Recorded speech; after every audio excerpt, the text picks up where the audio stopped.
start the things now and do our Black History Spotlight. It's become a regular feature of the show. We do it each week. We spotlight on somebody of that has of historical value to Black people. And today we're looking at Black female police officer, the first one, Sislin Fay Allen.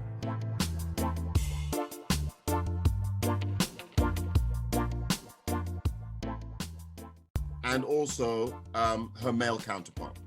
And let me just share, can I share the screen? There we go. Right, so this is the part of the show we're looking at now. Can you not see that? I hope you can. There we can. You can. Now, what's special today, and big rap raving round of applause, is we have... Stop sharing. We have Intelligence Service Investigations, who will be heading up the show. Do you have a PowerPoint, by the way? Do you need me to No, I don't have a PowerPoint. I have my extensive Wikipedia notes. Okay, so we went to Wikipedia, and I'm going to share the screen, and the information came from there. And we're going to leave it on to Adrian. Intelligence Service Investigations is going to take us away and discuss, talk the things regarding Fay Allen, first Black female police officer, and her counterpart, the male police officer. Yay! All right, thank you very much, everybody. Okay, Fay Sissy Allen, as she was known, or Sissy Fay Allen, was born in 1939 in Jamaica. She was the first Black female police officer to take the post of, in those days, WPC here in England for the Metropolitan Police. As I said, she was born in Jamaica. She qualified as a state registered nurse, and she worked at the Queen Elizabeth Hospital in Croydon, South London, geriatric hospital in South London. And she was married to a fellow Jamaican immigrant, and she had 2 children. Her career started basically when she'd done her nursing. She wanted to do something different, and she decided to join the police in 1968. And she most notably said a couple of weeks ago, because she was given an award for her services, and also one of those blue plaques she was given for services to the Met. She said that when she filled out her application form, she actually wrote on the application form that I am a Black woman, because she didn't want to be, invited for an interview, and then people, when she turned up, people be, surprised that she was Black. And to her surprise, she was actually asked to come for an interview, and then subsequently given the job. So that was in 1968. She completed her police training at a place called Peel House. And then she was posted to Fell Road Police Station in Croydon. For those of you in South London, I'm sure you will be aware of that. And she lived locally also. And in 1968, when she started her training, she then realized that there was going to be some discomfort and some prejudice from her white colleagues. But naturally, she said her white colleagues were relatively okay with her, but it was, the members of the public, and indeed her own Black community, that sort of, turned their mind against her. So she spent a few years at Peel Road, and then she was moved over to Norbury Police Station, and then she spent some time at Scotland Yard in the Missing Persons Bureau, and she later retired from the police in 1972, and she returned back to Jamaica, and she joined the Jamaican Constabulary, where she served out her career. And that is Fay Allen, who was known as the first Black female police officer. Some of the images you had put up there earlier, Joe, depict a famous image of her when she was first inaugurated as a police officer, which then moves me on to her fellow counterpart. I don't know if you can put those images back up. There you go. There's an image of Fay. That's it. That's the lady there. Those are some of the most notable images of her. If you ever do a search and you just put her name in Google or Wikipedia, and all of this information will come up.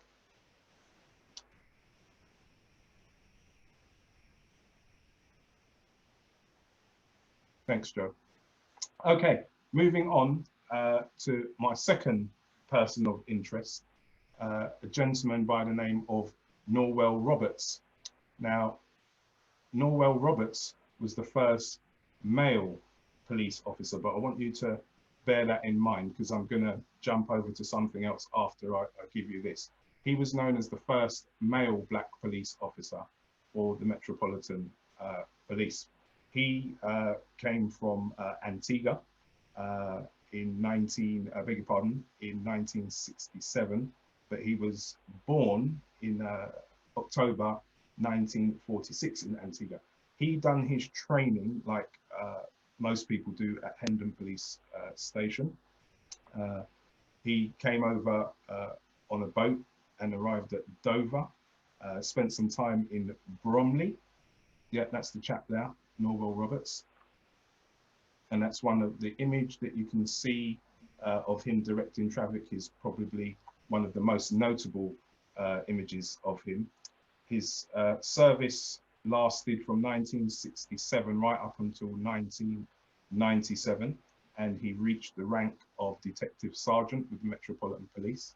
And he also received Queen's Medal for Distinguished Services back in 1996. Now, it's widely been noted that Norwell Roberts was the first black police officer to join any sort of police service in this country.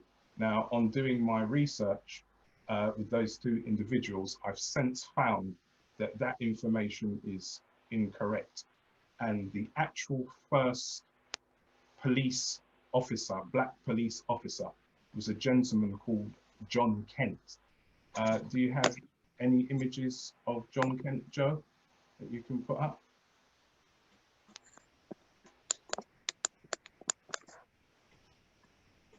That's it, John Kent, policeman, yeah, and it should show you an image of the gentleman in question. That's him.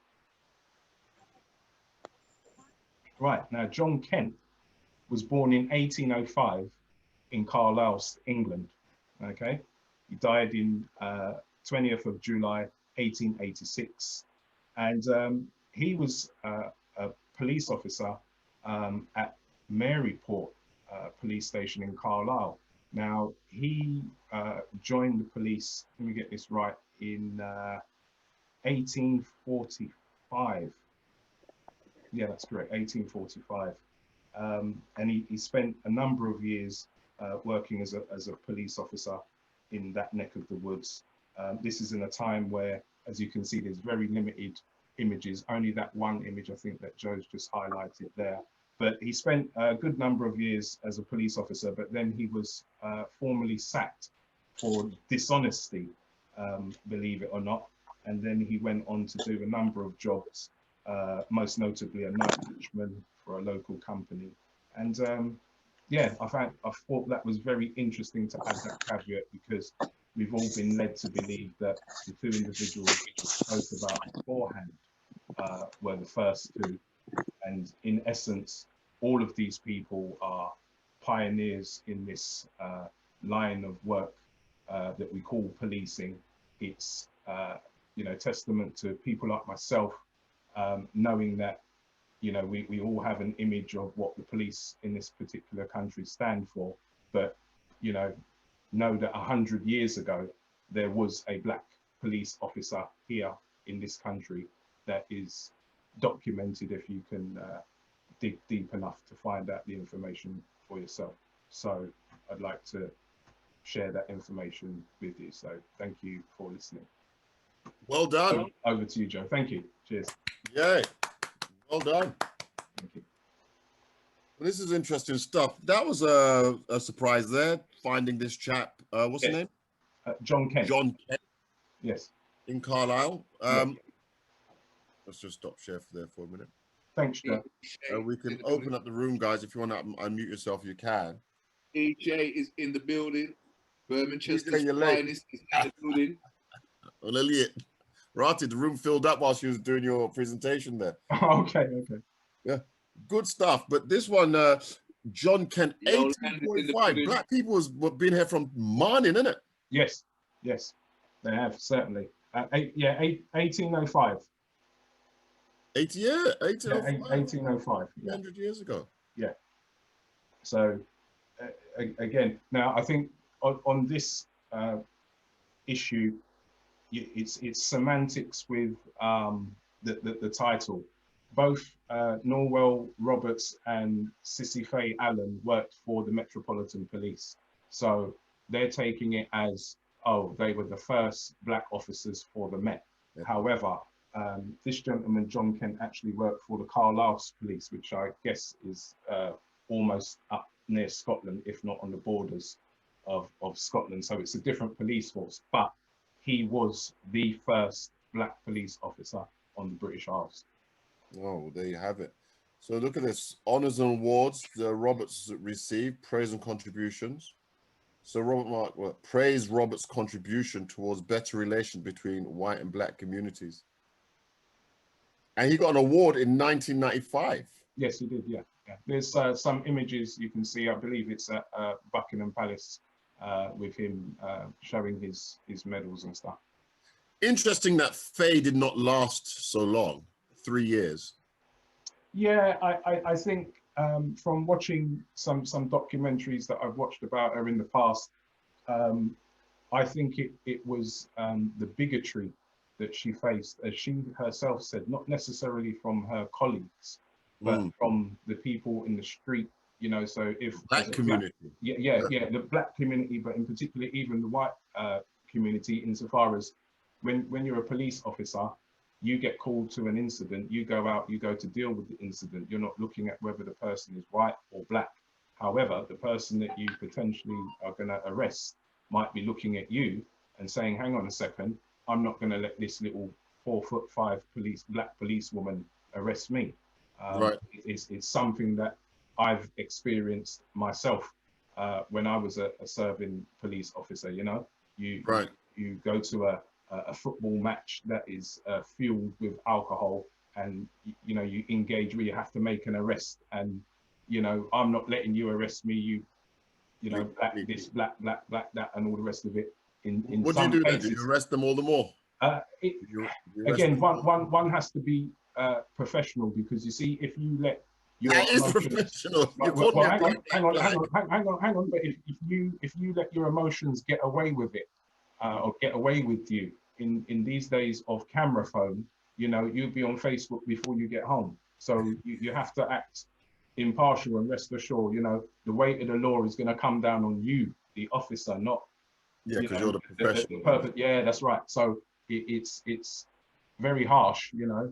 So I can see why now we have Black Police Association and this, that, and all the rest of it to try to give you some leverage and some coverage whilst doing the job. But you go back, you know, 1967. If you look, I'm sure all of us have seen the first Small Axe program that's come out with the Mangrove 9. So you look at that junction, that was in Norwood, West London, okay? And she was policing one borough over, okay? As a police officer. So yeah, people were against the police because of course, police were going nigger hunting and things like that. I mean, first I heard of that term, by the way, nigger hunting. Yeah. And there's her on the floor. It's counterintuitive though. It would be better to have more people on the police force, yes, than to have nobody on the police force. Yeah, because if there's more black people in the police force, then these things can somewhat be diminished. But if there's no black people on the police force, then obviously these people are going to go on and do what they want. Well, you say that's an interesting point, and I think when you, as we're talking now, I'm talking to real people, okay? When I joined, we were talking earlier before we started all of this, I joined at the time when the campaign was, we need more ethnic minorities to join the force to make the force more representative. Right. That was in 2003. Now, by 2005, I was based at London Liverpool Street, okay? Every corner of Liverpool Street was covered by a black police officer, I can assure you, okay? Right. The trouble with that is as I said earlier on before we went live with this, is that every time you try to press the accelerator pedal to move forward yourself with progression, where you move up from PC to sergeant, sergeant to inspector, or you want to be dog handler, or whatever special it is you want to be, away from being just the Bobby on the beat. Right. There is some sort of blockage put in your way to stop you from moving forward. Who's blocking you? The powers that be. Oh, okay. Okay. First of all, you've got to please your sergeant. Okay, Right. before he or she. So it's office politics then, really, Yes, isn't it? very much so, very much so. But the point, what I want to touch on, what you said about having more people in there, More black people. more black people in there. Yeah. We were there. I can testify to that. We were there. The trouble is that when you start getting ring fenced and put on all the rubbish jobs, and there is no progression for yourself, and you're seeing people come from behind you and move forward and accelerate and leave you behind, if you have, as a person of color, if you have any sort of credence about yourself, you're going to remove yourself from that situation. And slowly but surely, you started to see black officers falling away. And then all of a sudden, it was my number to fall away, and I left. And from that point onwards, when I look at the police force now, even now in 2020, it's not reminiscent of when I was in there in 2010, 10 years ago. You see what I mean? It's only 2010. The thing about it, though, I heard somebody say that what's necessary is that you got to reach a point of critical mass. Yes. Because if you've only got a handful, it's just not enough to overcome the obstacles that are faced. Yes. But if there's enough, then you get to that point where the playing field's more even, and then you can just sort of have more of a say and more. And obviously, not only that, what you're saying is that there weren't enough black police officers in positions of power to prevent the.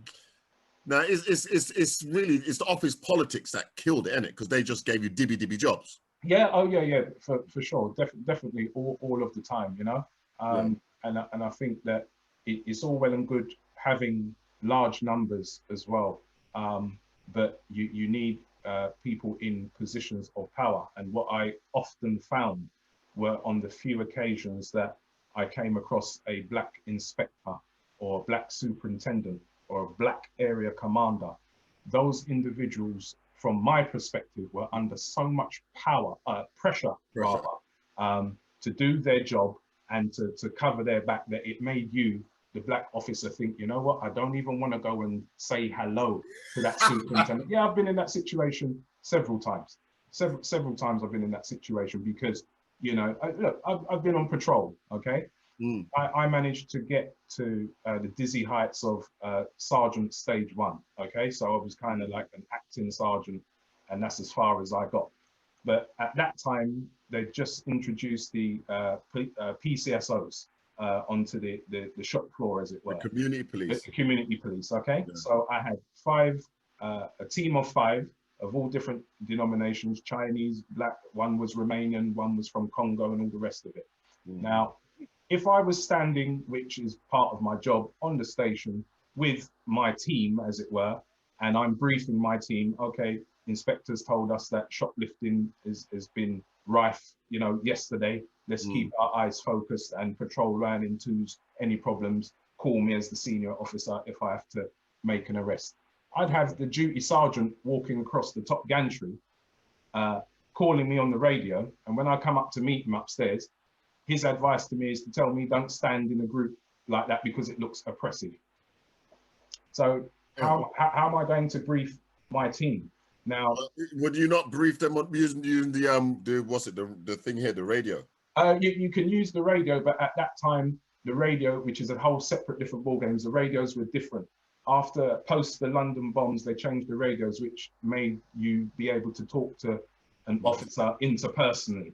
It's called a PTP. So you talk like a walkie-talkie direct to the officer if you knew their number, and that tended to be their shoulder number. But whilst I'm being scolded about standing in a group, you know, I'm looking down and I'm seeing my white counterpart with a group of white officers, you know, sort of ogling the women walking past, and there's no problem. Right. And that's what you face. Yeah. And remember, this And is, then you can't complain to no one. and then you can't complain to no one. And this is me standing in full uniform with a helmet on my head as a fully fledged black man. So imagine when you take that uniform off and you have to interact with the police, how, you know, how the dynamics can drastically change, you know? So, Right. So it became difficult. It's just not a nice place to work in the end, then, is it? it became difficult. I actually enjoyed the job. Doing the job day to day is no problem. For me personally, and you'd have to speak to somebody else, but for me personally, my problems began every time I walked into the police station. So on the that's my street, you found that people was accommodating, right? Yes. In the yes. station, it was like, hold on a minute, something else is going. But you know, in South London, there's a different kind of racism. There's a different kind of racism in South London than there is in West London, I find. Yeah, okay. South London's. I was a gas engineer, and I was based West London, and then they sent me to South London, and up the A2. It was far, and I used to go there every day. And when you go in that office, you walk in the office, nobody talks to you. Nobody talks to you. Nobody says hello. You sit down, you take your information off the board, and then you go out. Nobody talks to you. No interaction. So I think South London's got a different history than West London. You know, Eshe sent me something today. Big up Eshe in the building. Showing the history of what the front line over there in South London. Did you have to patrol there? Joe, do you still need to share your screen? Sorry. No, well, just whilst we're on the subject, did you patrol there? I patrolled everywhere really, because fortunately for me, or you could look at it as fortunately or unfortunately, I was actually with the British Transport Police. So that meant that I was policing all mainline stations and all underground stations. Now you have your area, like I was based at Liverpool Street, and that would take you north to places like where I'm at now, Ipswich, and to Norwich along that line. But again, if you could be asked to go and work at King's Cross, then you would more move over to, you know, South London side of things, and you would see a different bit of action. And yeah, you're right, there is differences in London. As a Londoner myself, being a North Londoner, you still have that North London, South London banter. So even if you go over to South London and you're dealing with someone as an officer, they know that you're from, you know, North London. So there's that banter. But on a personal level, I mean, you're trained to deal with certain things, and I think a lot of it is how you as an individual deal with people. You know, yes, there were people that want to square up to you and, you know, want to fight you down and all the rest of it. But a lot of times you just use your common sense to keep yourself safe, you know. Obviously you're out there to protect the public, but you are at risk yourself. You know, there will always be somebody that just don't like a police officer and will do something, you know, ridiculously evil to try and destroy you. Because that's what they do. They're there to wind you up. So obviously you could relate to what Sislin was saying. Yeah, of course. Oh yeah, 100%, 100%. And on that note, there was something that I don't think I sent it to you, but on this issue of John Kent, the first black police officer, there's talk that Lenny Henry is going to try to create a TV show about him and actually play the role of this John Kent officer. So that's right, yes. yeah, wanted to create her, because that's what they do. Lenny's got the contacts to say, yeah, I want to be him. And one other thing, I know you guys are going to talk about the small axe thing in a while, but I believe that I think we're on episode 2 now. I think the 3rd episode is about the police commissioner, the other guy, Leroy Logan. Leroy Logan, yes. Right. Okay. Yeah. So I had the privilege of interviewing him about 2 months ago on a Zoom conference like this with loads of other people. There might even be some people in here that was actually on that one, but I think Eshe's waving to say she was on that. So yeah, that was really informative, because he talked openly about him joining the police, his experience, his experiences, and obviously he got really high up. I think he left as a superintendent, I believe. He was way up there. The thing about, and most people wouldn't realize this, he was high enough to make significant decision that affected all of us, and he was there for 30 years. Who's he been replaced by? Well, this is the thing. You would expect people like myself. Yeah, everybody has different experiences. I know that there is a lot of officers that have done the full 30 years, and even I question how they could have done that. Maybe I'm not strong enough, but I got to a point where it was either going to be me or them, and I fancy me more than I fancy them. So I took the decision to leave clean, and I think that's a lot of it as well with us as former black police officers. You'll find when you start talking to us that, why did you leave? Well, they were making it difficult, and the things that they were doing would discredit you so much. I always say that you could get sacked from any job, but you can't get sacked from the police, not in this country, not as a black man or woman, because you could never go anywhere else and get any job, because your credibility would be so vastly damaged. You understand what I'm saying? Oh, right. So for me, when I saw that, you know, every minute I walk in, oh, the inspector wants to see you, tribunal next week, oh, this and that, want to see your pocket, right? You turn up, oh, can we have your pocketbook? Yeah, I've been questioned about arrest and incident on my day off that I didn't arrest and I didn't make. Yeah. So somebody somewhere is fabricating evidence, and then when you go to your various black police associations and so on and so forth, then you're seen as, you know, a troublemaker because you've been... What you lot should do is write a book, because otherwise your story's never told. Well, I'll be honest with you, it's something that I've considered for a while, and from next year onwards, the book is in here. Like you say, it's all in here. It just needs to be translated onto this piece device. of paper, yeah, absolutely. You know, and Leroy Logan has a book out now, says Eshe. Yes, he does. Yeah. Ed's asking, how many black police officers in the UK are there now? Oh. In the UK, I think it's more localized, isn't it? Yeah, I think if you were going to say across the UK, I would put it about 5,000, I would say, which is representative if you factor in that the Met should have at their disposal 50,000 officers, and that's just London. So, you know, I would say 5,000 is not too far off, but that's just an educated guess. But then when you compare it to the fire service, it's far less as well in the fire service. Oh yeah, by far. The fire service. Fire service is so low. Yeah, black content. They're like 30 years behind. They still have some very old-fashioned draconian. You remember the fire service? They're not put to work as well. I don't know, but in terms of fires, this fire safety is so much better now than it was. That, you know, the fire service is not called out as often as the police, isn't it? No, I disagree with that. But yeah, that's right. Yeah, but they called out, Joe. But still, the demographics for the ethnic minorities in there is far less. Mm-hmm. Well, Google said, and they have got a plan, the fire service, that within, I can't remember what they said, within only a few years, they put out this statement that they want to increase not only the ethnic mix, but the female mix as well, the gender mix. Okay. And it's very unrealistic, but I'm sure they said it was quoted about, they've given themselves 5 years. Okay. To up it by 30% or so. Yeah. But it's still very low. It's just, I think it's similar to the police force. It's very old boys club. That's it. Very much so. Yeah, very much so.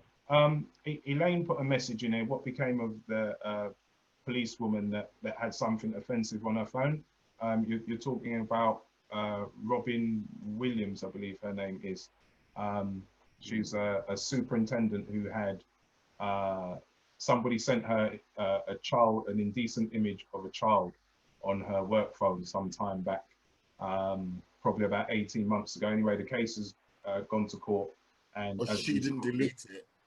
Yeah. And it just was in the background somewhere. Yeah, it's somewhere, but she didn't actually open it. This is what the problem is with this case. But subsequently, she lost her job and all of her pension rights with something like the pension. Yeah, 20. Yeah, the police is one funny job. If you get sacked from the police, you lose your pension rights. You can't. And that is another argument for another day, because you'll find that there is a number of senior black police officers that they go through all of this struggle, and they can see, the 30-year mark coming towards them, and you get to 27, 28 years, and then you get all these problems, Foolishness. That's why Logan did 30 years. Yeah. The prison sentence. Yeah, you've got to, for, the obvious financial gains.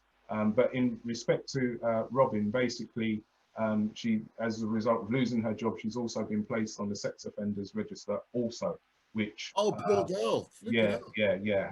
But just in the last 8 weeks or so, she's been granted leave to appeal. So I guess she's going to put the appeal for her. No, in the Met pays for her appeal and all the rest of it. The Met will probably they'll probably just roll over. But it was more like to say, well, we've got the power to do you, so we're going to do you. And that's it. It's the same thing that happened to an Indian chap a few years ago called Ali Daiz. He was also a superintendent, and he wrote a book called Not One of Us.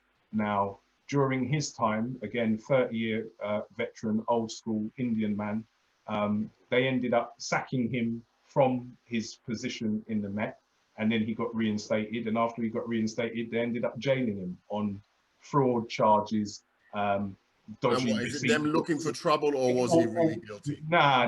It's always they got him on Sky News as a commentator. Okay, so you'll see. I haven't seen him for a while, but you will see him on Sky News as a commentator. So it just goes to show. Yeah, it goes to show. But he also wrote a book called Not One of Us. So Leroy Hogan, he's Leroy Logan. He's a hero to have got through the 30 years. Oh yeah. It looks like when you get near to that mark, somebody doesn't want you to get the pension. That's right. That's right. Ed says how many? And it wasn't easy. I can assure you that it wasn't easy. Of course. Ed says how many BAMEs, black and minority ethnic groups, are on the IPCC, whatever that means, and how do we Independent Police Commission? Basically, there is a number of individuals that are on there, but whether or not, you see, that in itself is a very difficult job. You can't just, and this is something we as people have to understand, you can't just say, oh, there must be something wrong because a black man or black woman is telling you this. It got to be evidence-based. Everything else. Okay, it got to be evidence-based.